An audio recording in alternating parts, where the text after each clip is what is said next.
जय जगन्नाथ पिला माने केमती अछ आशा करुच्ची बहुत ही भलरे थिबो पिला माने आज पंचम श्रेणी वृत्ति परीक्षा पाई 2026-27 रे जोटा हेबा को जाउची तो तार आमे डिस्कशन करबा गणितर पिला माने तो जो माने भी चैनल रे नुआ अछ सब्सक्राइब करी रख वृत्ति परीक्षा रिलेटेड सबु प्रश्न उत्तर मु अपलोड करूची तो तमे माने पिला माने लाइक करो कमेंट करो शेयर और सब्सक्राइब कर दियो। आज पिला माने गणितर आमे डिस्कशन करबा हला पंचम श्रेणी रो जो माने भी एबे पंचम श्रेणी को गल से माने पंचम रे वृत्ति परीक्षा हबो ना तो ता पई एमे एबेठु प्रैक्टिस करबा स्टार्ट कर देबा हला। तो चलो वीडियो टी को स्टार्ट करबा। तो प्रथम क्वेश्चन कोन कहिछि देखो पिला माने ना जेउ कोणर परिमाण 90 डिग्री रु कम ताहा एक डैश कोण अटे। तो पिला माने 90 डिग्री रु जोटा कम ताहा की कोण ऑप्शन रे अछि समकोण स्थूल कोण सूक्ष्म कोण ना समकोणी।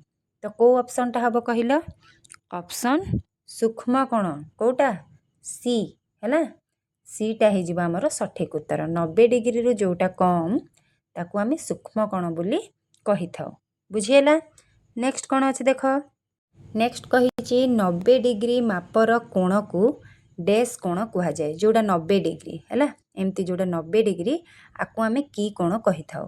तो सूक्ष्म कोण अछि स्थूल कोण अछि समकोण अछि आउ त्रिभुज अछि। तो त्रिभुजटा तो पिला माने नुहे को कोण हबो को कोण ना ऑप्शन सी समकोण हैला एटा हे जिबा हमर सठिक उत्तर बुझिएला। नेक्स्ट कोण अछि देखो नेक्स्ट कहला समकोण ठारू बड़ कोण को डैश कोण कुहा जाय। समकोण ठारू पिला माने एटा होछि समकोण ना नहीं तो एपटटे जहा रहइबो हैला एटा तो हमर 90 डिग्री रु कम समकोण ठारू सान एपटे जो कोण हबो सेटा 90 डिग्री रु कम माने समकोण ठारू सान तो एपटे जो कोणटा रहइबो एटा होछि समकोण ठारू बड़ हैला। तो समकोण ठारू बड़ कोण को कोण कुहा जिवो आयत चित्र बोली कुहा जिवो ना त्रिभुज बोली कुहा जिवो ना स्थूल कोण कुहा जिवो ना समकोण कुहा जिवो। तो कोण बोली कुहा जिवो पिला माने समकोण ठारू बड़ कोण को कोण कुहा जाय स्थूल कोण हैला ऑप्शन सी स्थूल कोण हबो हमर सठिक उत्तर बुझिएला।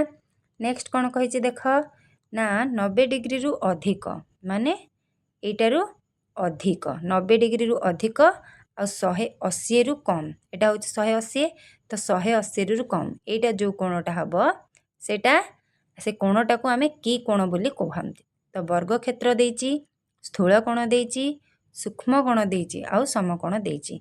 तो पिला माने 90 डिग्री रु कम एटी जो कोण सृष्टि हबो सेटा हे जिबा हमर सूक्ष्म कोण जदि 90 डिग्री रु अधिक हे गला ताले सेटा हे जिबा हमर कोण स्थूल कोण हैला स्थूल कोण हे जिबा हमर सठिक उत्तर बुझिएला।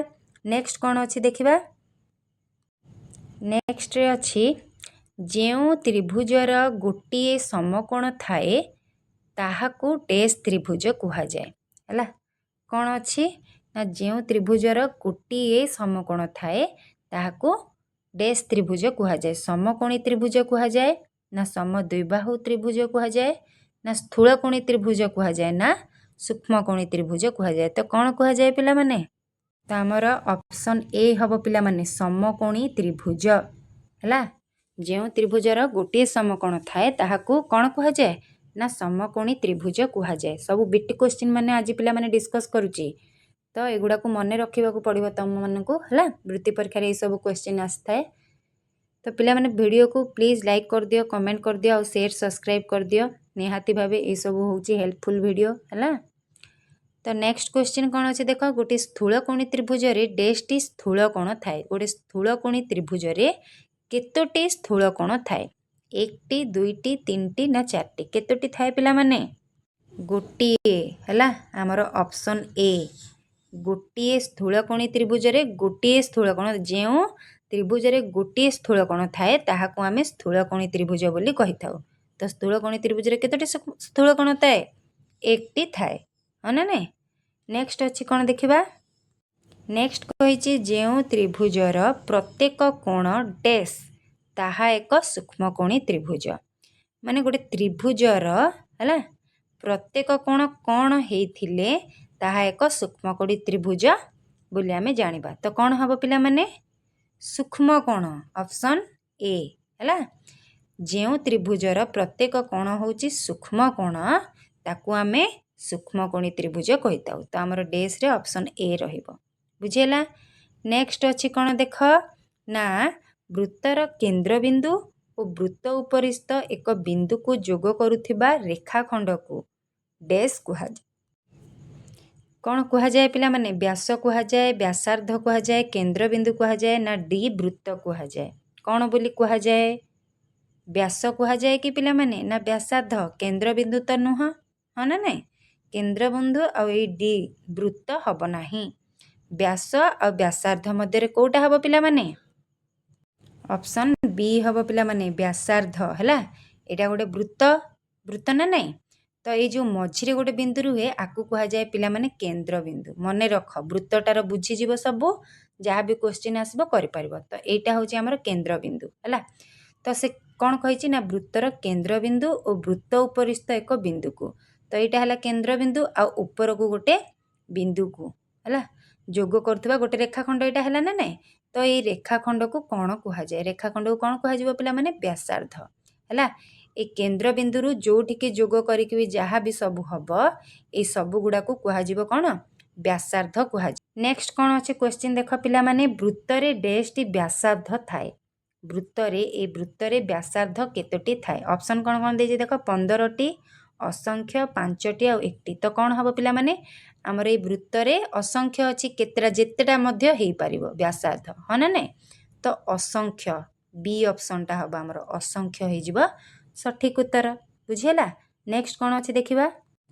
ନେକ୍ସଟ କ'ଣ କହିଛି ଦେଖ ପିଲାମାନେ, ନା ବୃତ୍ତ ଅଙ୍କନ କରିବା ପାଇଁ ଜ୍ୟାମିତି ବାକ୍ସର କେଉଁ ଯନ୍ତ୍ରଟିକୁ ବ୍ୟବହାର କରାଯାଏ? ଦେଇଛି ପ୍ରୋଟ୍ରାକ୍ଟର, କମ୍ପାସ, ସେଟ ସ୍କୋୟାର ଆଉ ସ୍କେଲ ଦେଇଛି। ତ ବୃତ୍ତ ଅଙ୍କନ କରିବା ପାଇଁ ଜ୍ୟାମିତି ବାକ୍ସର କୋଉଟା ଆମକୁ କମ୍ପାସ ବ୍ୟବହାର କରିବାକୁ ହେଲା, ଯୋଉଟା ଆମେ ବ୍ୟବହାର କରୁ ତାକୁ କୁହାଯାଏ କମ୍ପାସ। ତ ଅପସନ୍ ବି ହବ ଆମର ସଠିକ ଉତ୍ତର। ବୁଝିହେଲା। ନେକ୍ସଟ କ'ଣ ଅଛି ଦେଖିବା। ନେକ୍ସଟ କହିଛି ଯେଉଁ ତ୍ରିଭୁଜର ଦୁଇଟି ବାହୁର ପରିମାଣ ସମାନ ସେହି ତ୍ରିଭୁଜକୁ ଡେସ୍ ତ୍ରିଭୁଜ କୁହାଯାଏ। ହେଲା, ଆଉ ଅପସନ୍ କ'ଣ କ'ଣ ଦେଇଛି ମାନେ ଦେଖ, ଦୁଇଟି ବାହୁ, ଯେଉଁ ଗୋଟେ ତ୍ରିଭୁଜ ଅଛି ଏଇଟା ଗୋଟେ ତ୍ରିଭୁଜ ହେଲା ନା ନାଇଁ? ତ୍ରିଭୁଜ ହେଇଗଲା ଏଇଟା। ତ ଏଇ ଦିଟା ବାହୁ ସମାନ, ତ୍ରିଭୁଜର ଦିଟା ବାହୁ ଯେଉଁ ସମାନ, ଏଇ ତ୍ରିଭୁଜଟାକୁ କି ତ୍ରିଭୁଜ କୁହାଯାଏ? ଦେଇଛି ସମଦ୍ୱିବାହୁ, ବିଷମବାହୁ, ସମବାହୁ ଆଉ ସମକୋଣ ବୋଲି ଦେଇଛି। ତ ପିଲାମାନେ ଆମର ଉତ୍ତର କୋଉଟା ହବ ନା ସମଦ୍ୱିବାହୁ। କାହିଁକି ନା ଆର ଦୁଇଟି ବାହୁ ସମାନ ଦେଇଛି, ତ ଆକୁ କୁହାଯିବ ସମଦ୍ୱିବାହୁ। ତ ଆମର ଅପସନ୍ ଏ ହେଇଯିବ ସଠିକ ଉତ୍ତର। ବୁଝିହେଲା। ନେକ୍ସଟ କ'ଣ ଅଛି ଦେଖିବା। ନେକ୍ସଟ କହିଛି କୋଣ ଅନୁସାରେ ତ୍ରିଭୁଜ ଡେସ୍ ପ୍ରକାରର। ହେଲା, କ'ଣ କହିଛି ନା କୋଣ ଅନୁସାରେ ତ୍ରିଭୁଜ କେତେ ପ୍ରକାର, ମାନେ ଡେସ୍ ପ୍ରକାର। କେତେ ପ୍ରକାର ଅଛି ଆମର ତ୍ରିଭୁଜ ପିଲାମାନେ? 3। ହେଲା, କେଉଁ ଅପସନ୍ଟା ହବ? ଆମର ଏ ଅପସନ୍ଟା ହବ। କୋଣ ଅନୁସାରେ ତ୍ରିଭୁଜ ଆମର 3 ପ୍ରକାରର ଅଛି। କ'ଣ କ'ଣ ଜାଣିଛ ନା ନାଇଁ ପିଲାମାନେ? କ'ଣ କ'ଣ? ଗୋଟେ ହେଲା କ'ଣ ନା ସମକୋଣୀ, ହେଲା, ଆଉ ଗୋଟେ ହେଲା କ'ଣ ନା ସୂକ୍ଷ୍ମକୋଣୀ, ଆଉ ଗୋଟେ କ'ଣ ସ୍ଥୂଳକୋଣୀ। ହେଲା, ତିନିଟା ଆମର 3 ପ୍ରକାରର କୋଣ ଅନୁସାରେ ଆମର 3 ପ୍ରକାରର ତ୍ରିଭୁଜ ଅଛି। ବୁଝିହେଲା। ତ ଆମର ଅପସନ୍ ଏ ହେଇଗଲା ସଠିକ ଉତ୍ତର। ନେକ୍ସଟ କ୍ୱେଶ୍ଚିନ୍ ଦେଖ କ'ଣ କହିଛି। କହିଲା କୋଣ ମାପିବା ପାଇଁ ଡେସ୍ ଯନ୍ତ୍ରକୁ ବ୍ୟବହାର କରାଯାଏ। ଆମର ଯେଉଁ ଏଇ ତ୍ରିଭୁଜର ଯେଉଁ ଏଇ କୋଣ ମାପିବା, ଏଇ ଯେଉଁ କୋଣ ମାପନ୍ତି, ତ ଆକୁ ଆମେ କେଉଁ ଯନ୍ତ୍ର ଦ୍ୱାରା ବ୍ୟବହାର, କେଉଁ ଯନ୍ତ୍ରକୁ ବ୍ୟବହାର କରି ଆମେ ଜାଣିଥାଉ ଏଇଟା କେତେ ଡିଗ୍ରୀ ଅଛି? ତ ଦେଇଛି ପ୍ରୋଟ୍ରାକ୍ଟର, ସ୍କେଲ, ରାଉଣ୍ଡର, କମ୍ପାସ ଦେଇଛି। ତ ଅପସନ୍ କୋଉଟା ହବ ପିଲାମାନେ ଜାଣିଛ? ପ୍ରୋଟ୍ରାକ୍ଟର। ପ୍ରୋଟ୍ରାକ୍ଟରରେ ଆମର କେତେ ଡିଗ୍ରୀ ହେଲା ଆମେ ଜାଣିପାରିଥାଉ, ତ ଏଇ ଯନ୍ତ୍ରକୁ ବ୍ୟବହାର କରାଯାଏ। ହେଲା, ନେକ୍ସଟ କ'ଣ ଅଛି ଦେଖ ପିଲାମାନେ। କହିଲା କୋଣର ଏକକ ଡେସ୍ ଅଟେ। କୋଣର ଏକକ, ଏ କୋଣର ଏକକଟା ଡେସ୍ ଅଟେ। ଆକୁ କ'ଣ ବୋଲି କୁହାଯାଏ? ପରିସୀମା ନା ଡିଗ୍ରୀ ନା କ୍ଷେତ୍ରଫଳ ନା ରଶ୍ମି? ମନେ ରଖ ପିଲାମାନେ, କୋଣର ଏକକ ହେଉଛି ଆମର ଡିଗ୍ରୀ।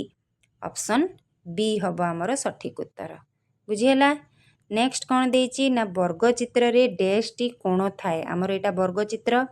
ତ ବର୍ଗଚିତ୍ରରେ କେତେଟା କୋଣ ହବ ପିଲାମାନେ? 1, 2, 3, 4। କେତେଟା କୋଣ ଅଛି? 4ଟି କୋଣ। ଅପସନ୍ କୋଉଠି? ସିରେ ଅଛି। ତ ଏଇଟା ହେଇଯିବ ଆମର ସଠିକ ଉତ୍ତର। ବୁଝିହେଲା। नेक्स्ट अच्छी देख ना 50 डिग्री कोणटी डैश प्रकार कोण 50 डिग्री पिला माने कोण कही है तो 50टा आमर 90 डिग्री रु कम ना 90 डिग्री रु अधिक 90 डिग्री रु कम तो जोटा 90 डिग्री रु आमर कम है सेटा कि कोण हम सूक्ष्म कोण हम ना नहीं तो आमर ऑप्शन सी हो सठिक उत्तर है यहाँ हूँ आमर समकोण माने 90 डिग्री समकोण ठारू जहाँ सान हम सेटा हम आमर सूक्ष्म कोण आउ समकोण ठारू जोटा आमर बड़ कोण हम माने 90 डिग्री रु अधिक सेटा आमर स्थूल कोण हम तो यहाँ आमर कौन ऑप्शन सी हम सठिक उत्तर बुझीला।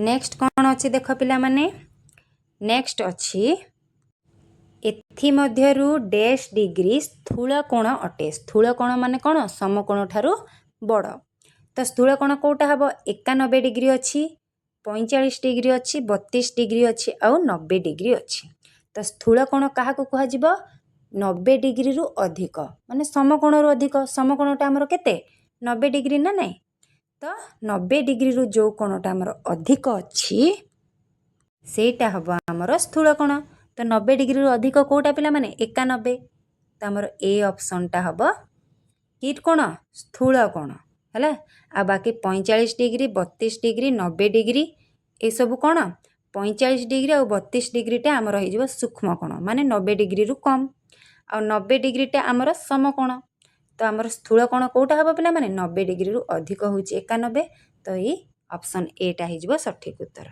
बुझीला। नेक्स्ट कौन अच्छी देख ना षडभुज रे केतोटी कोण थाए षडभुज रे पिला माने षडभुज माने कोटा जार भुज केतेटा अच्छी 6टा षड माने केते 6टा थिबो तो से केतेटा कोण थाए पिला माने षडभुज रे 6टी कोण थाए हाँ ना नहीं तो आमर ऑप्शन सी हम सठिक उत्तर षडभुज रे केतोटी कोण थाए मन रख 6टी कोण बुझीला। नेक्स्ट देखिबा नेक्स्ट कही घंटारे समय 9टा बाजिछि है एटा हला गोटे घंटा 9टा बाजिछि माने घंटा घंटाटा आमर एठी थिबो आ मिनिट घंटाटा आमर 12 पाखरे थिबो तो यहाँ है एमती है ना नहीं ताहेले यह क्यों कोण सृष्टि करुछि तो यहाँ कि कोण सृष्टि करुछि पिला माने कि कोण समकोण बुझीला यहाँ कौन ना समकोण ए ऑप्शन ए हो आमर सठिक उत्तर समकोण है।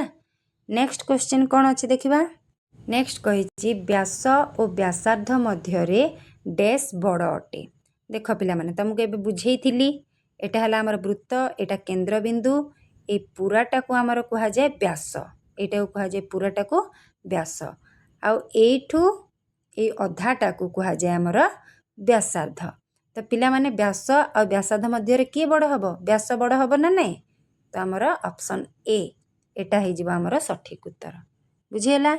नेक्स्ट देख कौन अच्छी ना रेखाखंड रे डैश टी प्रांत बिंदु थाए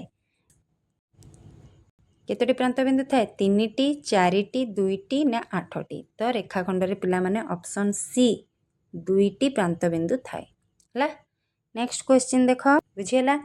नेक्स्ट क्वेश्चन अच्छी 35 डिग्री कोणटी क्यों प्रकार कोण पिला माने 35 डिग्री को कोण हम समकोण ठारू सान ना बड़ सान हाँ ना नहीं 35 डिग्री माने एठी रहइबो 90 डिग्री रु सान तो को कोण हम सेटा सूक्ष्म कोण हम हाँ ना नहीं एटा हो सठिक उत्तर बुझीला।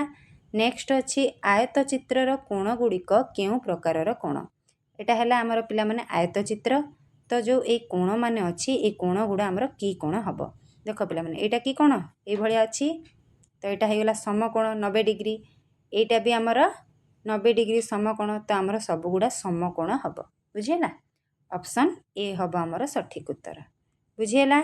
नेक्स्ट कौन अच्छे देख ना जो त्रिभुजर कौन से बाहुर परिमाण समान न थाए से त्रिभुज को कि त्रिभुज कह जाए पिला माने कि त्रिभुज कह जाए से त्रिभुज को क्यों त्रिभुज कह जाए विषम बाहु ना समद्विबाहु ना समबाहु ना एथि मध्यरु क्योंटा नुहे तो पिला माने मन रख जो त्रिभुजर कौन सी बाहुर परिमाण समान न थाए से त्रिभुज को आमर कि त्रिभुज कह जाए विषम बाहु है ऑप्शन ए एटा हो आमर सठिक उत्तर बुझीला।